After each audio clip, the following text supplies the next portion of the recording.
ናቲ በመጨረሻ የአባባንና የሚስቱን ወርቅ ዘርፎ ለትሁት አባት ሽምግልና ዘርግፎ ሲሰጥ እጅግ በጣም ደነገጡ። አባባ ደግሞ የሚስቱን ወርቅ ጠንቅቆ ስለሚያውቀው ገና ናቲ ከሻንጣው ሲዘረግፈው በጣም ደነገጡና ፍጥጥ ብለው ቀሩ። አባባ እተቀመጠበት ቦታ ላይ በድንጋጤ መነሳት አቃተውና ወይኔ አቶ ከበዴ ጭራሽ የማንም ወሮ በላ ዱርዬ መጫወቻ ልሆን እንዴ እያለ ከሚባለው በላይ ራሱን መቆጣጠር አቅቶት አባባ በድንጋጤ ፈጠጠ። እጅግ በጣም የሚያሳዝንና ከባድ ነገር ተፈጠረ። ናቲም ደግሞ ለቲና ነበር ይሄን ነገር የነገራትና የአባባን ሚስት እያሰቃየሁኝ ከዛ ከቤት ካወጣሁኝ በኋላ እቤታቸው ያለውን ወርቅ ልቅም አድርጌ ለትሁት አባት ቤተሰቦች ሽምግልና ከሰጠሁኝ በኋላ ተመስገን ደግሞ በራሱ ጊዜ ራሱን ሲጥ አድርጎ እንዲደፋና እንዲጨልል ነው ማደርገው ብሎ ሲላት፣ ቲናም ደግሞ ይህ ሀሳብ በጣም ጥሩ ነው፣ ይሄ እንኳ ሳይሳካልህ አይቀርም ብላ ሞራን ሰጠችው። ናቲም እንግዲህ የአባባ ሚስት ቤት በሌለችበት ቦታ ላይ ገባና ከአባዬ ቁም ሳጥን አውጥቶ ወደ ሻንጣው ቆጠርና ለትሁቴ እየመጣሁ ነው ተቀበይኝ ብሎ ደወለላት።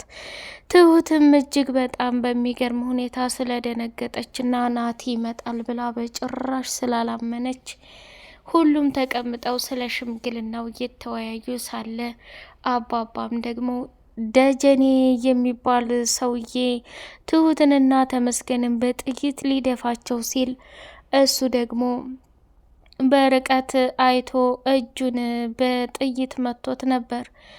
ስለ ደጀኔ አባት የትሁቴ ወላጅ አባት እየተመካከሩ ሳለ አባቱ በጣም አደገኛና ኃይለኛ ሰው ነው። በቀያችን ላይ ደግሞ አለ የሚባልና የሚከበር ሰው ነው። እሱ ሰው አንድ ነገር ያደርግሃል ብዬ ፈራለሁ እንጂ በፍጹም ሌላ ነገር እንዲፈጠርብህም አልፈልግም ሲል ምክክራቸውን እያደረጉ ነበር። አባባም እጅጉን በጣም ደነገጠና ራሱን መቆጣጠር አቅቶት ውይ የዛሬው ስቃይና መከራማ ይለያል። ከምን ጊዜውም በላይ እያንዳንዱ የተፈጠረውንና የሆነውን ነገር መቋቋም ሲያቅተኝ መጨረሻ በፈለግኩበት መንገድ መሄድ ሲያቅተኝ ይህንን ነገር ማድረግ አለብኝ ብሎ እንግዲህ የናቲ ውሳኔ እጅግ በጣም አሳዛኝና ከባድ ነበር። ወደ ትሁት ቤተሰቦች ጋር ከደረሰ በኋላ እንግዲህ መጀመሪያ ማድረግ ያለብኝ ነገር ይኖራል። ትሁት ልጃችሁን ላገባና ሽማግሌ ልልክ መጥቻለሁ። መጀመሪያ ግን ለቤተሰቡ የሚሆን ነገር ይዤ መጥቻለሁ አለና የአባባን ወርቅ ዝርግፍ ሲያደርገው ሁላቸውም አሉበት ቦታ ላይ ድርቅ ብለው ቀሩ። ተመስገን ደግሞ እውነት ይሄ ሰላቢ የሆነ ሰውዬ ይሄን ወርቅ ከየት አባቱን ሳምጥቶት ነው? ትሁቴ አባትሽ ምን ያክል ገንዘብ እንደሚወድና ያለው ሰው እንደሚወድ አውቃለሁ። ይህንን ሁሉ ወርቅ ዘርግፎ ሲሰጣቸው እንግዲህ ከየት ያመጣው ሀብታም ነው ብለው አምነው ሊቀበሉ ይችላሉ። በቃ የኔ መጨረሻ የሆነ እንዴ እያለ መናደድ ጀመረ። ተመስገን ተረጋጋ፣ ናቲ ማለት እጅግ በጣም አደገኛና ከባድ ሰው መሆኑን እያወቅን እንዴት ትናደዳለህ ብላ ቀወጠችው። ሰላም ሰላም፣ ውድ የተከበራችሁ የተወደዳችሁ የሌላ የመሐመድ ቤተሰቦች ሰላማችሁ ብዝት ይበልልኝ። እጅግ በጣም በጉጉት የምንጠብቀው የትሁቴ ድራማ እንደቀጠለ ይገኛል። ቻናሉን ላይክ፣ ሰብስክራይብ እያደረጋችሁ ለምታበረታቱን ሀሳብ አስተያየታችሁን ለምትሰጡን ቪዲዮአችንን እስከ መጨረሻው ድረስ እያያችሁ ለምትኮምቱልንም በሙሉ ሁላችሁንም እጅግ ልባዊ ምስጋናችን የቀጠለ ይሆናል። ትሁትና ተመስገን እንግዲህ ከልጅነት እስከ እውቀት የመሰረቱትን ፍቅር እያጣጣሙ ሳለ በድንገት ናቲ ሰተት ብሎ መጣ። አባባና የትሁቴ ወላጅ አባት ቁጭ ብለው ትሁት ካሁን በኋላ መሰቃየት የለባትም፣ ቢያንስ ከሀገር ከወጣች ጀምሮ ለእኔ ብዙ ነገር ሁናኛለች፣ በህይወቴም ላይ ብዙ መስዋዕትነት ከፍላልኛለች። አንተ ባትወላትም ልጅህ ናት። ልጄ ከተማ ወጥታ ችግርና አደጋ ሳይደርስባት እንደ ልጅ ተንከባክበህና ተቆጣጥረህ ዛሬ ላይ ከሚባለው በላይ ልጄን እንዲህ በደስታ ለመዳር ያበቃሁት ባንተ ምክንያት ነው እያለ መናገር ጀመረ። እሱም በጣም ደንግጦ ስለነበር አይ ተረጋጋ ትሁት፣ ያንተ ልጅ እንጂ እኔ ልጅ አይደለችም። ዋናው ነገር አሁን የምንፈልገው አላማ ላይ መድረስ ነው። ከዛ በዘለለና በተረፈ ምንም ማድረግ እንደሌለብን መገመት አይጠፋንም ተባባሉ። ትሁት እንደ አጋጣሚ ስልክ ተደወለላትና መጣሁኝ ብላ ከቤት ወጣች። ናቲን አንጠልጥላ ይዛ ስትመጣ ተመስገንም ብድግ ቁጭ ብሎ መገረም ጀመረ። አባባም መቼም ናቲ የመጣው ለመልካምና ለጥሩ ሳይሆን ለክፋትና ለተንኮል እንደሆነ ጠንቅቆ ስለሚያውቅ ደነገጠና አፈጦ ማየትም ጀመረ። የትሁቴ አባት ከቶ ስንቱን ወንድ ነው ያሰለፍሽው? ደሞ ይሄ ምንኛ ነው ብሎ ሲጠይቅ አባዬ ይሄ ሁለተኛ ሰው ነው እኔን ሊያገባኝም የፈለገ ነው። አሁን እንግዲህ ምርጫው ያንተ ነው ብላ ስትል አስቀድማ ለአባቷ ስለመከረችው በጣም ተንኮለኛና አደገኛ ሰው ነው ብላ ነበር።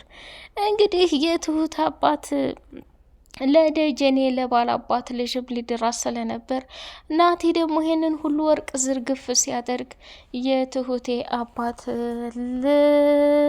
ሊጨልል ትንሽ ቀረውና ብድግ ቁጭ እያለ ራሱን መቆጣጠር አቃተው። መጨረሻ ላይ የሚያደርገውና የሚሆነው ነገር ግራ ገብቶት ፍጥጥ ብሎ ማየት ጀመረ። እጅግ በጣም የሚገርምና የሚደንቅ ነገር እየተፈጠረ መሆኑን ሲያውቅ እንግዲህ ያለኝ አማራጭ ትልቁ ነገር በዛም አልኩኝ በዚህም አልኩኝ ትሁቴን የራሴ ማድረግ አለብኝ ብሎ ነው የወሰነው። ይህንን ደግሞ ሲያደርግ በፍጹም ከባድና አደገኛ ችግር ውስጥ እንደሚገባና ያልጠበቀውና ያላሰበው ነገር እንደሚፈጠር እያወቀ ይገኛል ማለት ነው። መጨረሻ ላይ እንግዲህ እጅጉን በጣም ከሚባለው በላይ ዋጋና መስዋዕትነት ከፍሎ ለዚህ ለማብቃት ብዙ የታገለው ተመስገንም ቢሆን እጅግ በጣም በሚገርምና በሚደንቅ ሁኔታ ግን ያለምንም ምክንያትም ሆነ ያለምንም ነገር ትሁቴ በእንደዚህ አይነት መልኩ ማግባት እንደማትፈልግ ነው የተናገረችው። እንግዲህ ተመስገንንም ቢሆን እኔ ላንተ ያለኝ ስሜትና ፍቅር እጅግ በጣም ይለያል፣ ምንም ቢሆን ምንም በማንም ልለውጥህና ልቀይርህ አልችልም ብላ ስትል እሱም በጣም ነው የደነገጠው።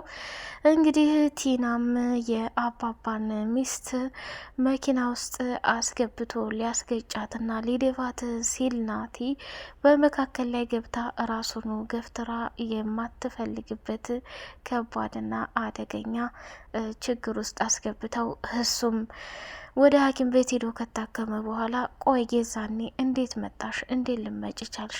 የገጨሽስ ማን ነው ብሎ ሲላት የገጨህ እንግዲህ ወደድክም ጠላህም ጓደኛ ነው። ቆይ አንተ ሴትዮቱን መኪና ውስጥ ልታስገባት ነበር እንዴ? እኔ እኮ ገትቼ ላወጣ ስል ነው አንተ በዛን አይነት መልኩ እየበረርክ ሄድከው። ይሄ ደግሞ ትልቅና አደገኛ ኪሳራ ነው እያለች መናገር ጀምራለች።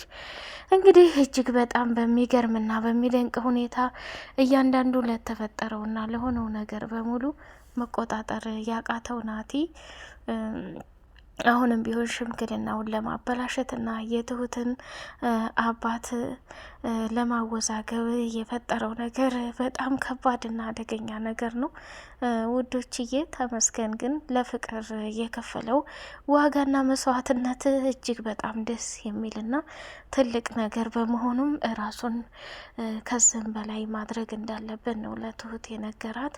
እሷም ደግሞ እንግዲህ ተመስገን አንተን ልጠላህ አልችልም በፍጹም፣ ምክንያቱም የልጄ አባት ነህ። እያንዳንዱ ያሳለፍናቸው ነገር ከባድ ቢሆንም አሁንም አንተ የምትፈልገውን ነገር ለማድረግ ዝግጁ ነኝ ብላ ነው የተናገረችውና እንግዲህ ፍቅራቸው እጅግ በጣም ደስ በሚል ሁኔታ አብረው እንደሚጣመሩና አብረው እንደሚሆኑ የተወሰነበት ትልቅ መንገድ እና ትልቅ ደስታ ሆኖ ተገኝቷል ማለት ነው። መጨረሻ ላይ እንግዲህ ከሚባለውና ከሚነገረው በላይ የትሁቴ አባት እጅግ በጣም እያዘነና እጅግ በጣም እየተገረመ ይገኛል። ስንቱን ወንድ ነው የምታመጭብኝ? ስንቱን ነገር ነው የምታረጊብኝ? እያለ እሷን በከባድ ጥያቄ ውስጥ አስገብቷታል። አባዬ እኔ እኮ ለተመስገን ያለኝ ቦታ ልዩ ነው። በሰዓቱ ይሄንንም አፍቅሬውና ወድጀው ነበር፣ ግን ይህንን ያክል መንገድ እጓዛለሁ ብዬ በፍጹም አላሰብኩትም። ለምን ብትል ከምትለው በላይ ራስ ወዳድና አደገኛ ሰው ነው። ስለዚህ ይህን ሰው ደግሞ በፍጹም እንትን ማለት እንደሌለብኝ ታውቃለህ። እውነታውን ስነግርህ እኔ የምወደው የልጄን አባት ነው ብላለች። የቲና እንግዲህ አሁንም ቢሆን የቀጠለችው ጉድ እንደቀጠለ ይገኛል። እሱ ምንድን ነው? ከአይነ በሲሩ ጋር ሆና ገንዘብ ለመብላት ብዙ ነገሮችን እያደረገኝ ነው። ሌላው ነገር እንግዲህ ቲና ወደ አባባ ሚስት ዘንድ መጣችና እማዬ በዚህ በማይረባ እጅ እንዳትወርቂ፣ አባዬ አንቺን ለማገኘት ብዙ መስዋዕትነትና ዋጋ ከፍሏል። አሁን ላይ ከምትዩና ከምታስቢው በላይ እጅግ በጣም በሚያሳዝንና በሚገርም ሁኔታ ችግር ውስጥም እንድትገቢም አልፈልግም። ራስሽ እንድትጠብቂ ይፈልጋለሁ። አባዬም በሆነ ምክንያት ችግር ውስጥ ራሱን እንዲያስገባም አልፈልግም። ስለዚህ እባክሽ በተቻለ አቅምሽ ስትወጪና ስትወጪ ራስሽን ጠብቂ ብላ ነው ያለቻት። እሷም ደግሞ እሺ የኔ ልጅ ይህን ያክል መንገድ ይሄዳል ብዬ በጭራሽ አላሰብኩም። ስለዚህ ምንም ይፈጠር ምንም ካሁን በኋላ ማድረግ ያለብኝን ቦታ ራሴ አደርጋለሁኝ፣ አታስቢ ብላ አለቻት። ወርቅ ምናምን ደግሞ እሱን ሰርቄ ለትሁት ቤተሰቦች እሰጣለሁ እያለ ነው። እሱን ወርቅ ደግሞ መጠበቅ ያለብሽ አንቺ ፈንታ ነው ብላ አለቻት። ጉድ! ይሄን ያክል እንደው ርቀት ይሄዳል ብዬ እውነት ለመናገር አንድ ቀን ማስቤውም አላቅም። ከሚባለው በላይ ጉደኛ ሰው ነው ልጄ። አንቺ ግን ይህን ሁላ ነገር በማድረግሽ በጣም በጣም ተባረኪ ብላ አለቻት። እድል ወደ ሰው ቤት ገብታ እየተሰቃየች ይሁን እንዲሁም ደግሞ በዛው አጋጣሚ ቤተሰቦቿንም አግኝታም ይሁን አባዬ ጠብቂኝ እያላት፣ እሷ ግን መታገስ አቅቷት ሰተት ብላ ከሚባለው በላይ ወደ ሰው ቤት ገብታለች ማለት ነው። ይሄንንም እጅግ በጣም ታሳቢ በማድረግ ራሳቸውን ከባድና አደገኛ ችግር ውስጥ እንዳስገቡ እያየችው ነው ማለት ነው። ሌላውና አሳሳቢው ነገር እንግዲህ ትሁቴ ተመስገን ከተማም ስንሄድ በቤሎ እንደሚያገባት እሷን እንደሚወዳትና እንደሚያፈቅራትም ጭምር ነግሯታል። ደጀኔ በድጋሚ አገኛቸውና አንቺ የማትረቢ ጭራሽ አሁንም ከሱ ጋር መለጣጠፍ ጀምረሻል።